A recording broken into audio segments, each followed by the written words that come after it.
Monsieur Bruno Retailleau qui est arrivé, qui a dit avec moi, vous allez voir, la sécurité, ça va arriver, je pique le programme de Rassemblement National et je vais l'appliquer, comme ça vous n'aurez pas besoin de voter pour eux. Ben, on a vu hier, voilà, on a vu que les mêmes hordes arrivent sur Paris, on a vu la même incapacité à les arrêter, on a vu le même mais qu'est-ce que vous auriez fait de plus que ce qu'il a fait et que ce qu'a fait le préfet de police? Mais d'abord, les forces de police supplémentaires auraient été bien plus massives, on s'attendait tous exactement à ce qui s'est passé malheureusement. Et puis surtout, nous aurions déjà travaillé depuis le temps que M. Macron est là, pour que la justice soit implacable. D'abord la justice des mineurs. Quand un mineur est attrapé en train de faire le délinquant, eh bien, il peut être garanti qu'il aura une peine, même courte, 1 mois, 2 mois, dans un centre spécialisé, mais il aura une peine. Bon, mais pourquoi vous pointez du doigt Bruno Retailleau? Il n'est pas ministre de la Justice, Bruno Retailleau. Non, il est ministre de l'Intérieur, et ça n'a pas marché. Vous savez, quand donc, on est ministre... il n'est pas responsable de ce que fait la justice.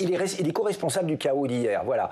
Ça n'a pas marché hier, voilà. Moi, j'ai vu des policiers agressés, j'ai vu un pauvre pompier sur lequel des jeunes tombaient en l'agressant. Tout cela n'est pas supportable. Vous pensez aux commerçants qui, ce matin, retrouvent leur boutique sans dessus-dessous, à ces particuliers qui ont eu leur voiture brûlée, et vous allez leur dire que M. Bruno Retailleau a fait le boulot. Il n'a pas fait le boulot. Il faut être clair, il faut dire les choses.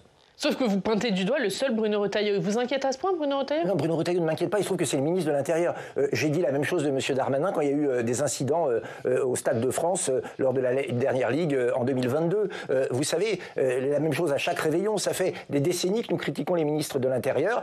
Pour une fois, il aurait fallu mettre les moyens en question adaptés à la menace. Et il faudrait surtout que ces gens qui sont dans la rue sachent qu'ils n'en sortiront pas impunis et qu'ils paieront les dégâts.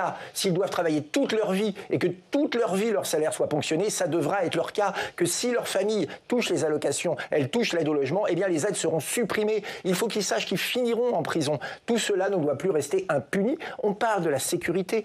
Vous savez, à l'étranger, ces images ont fait le tour.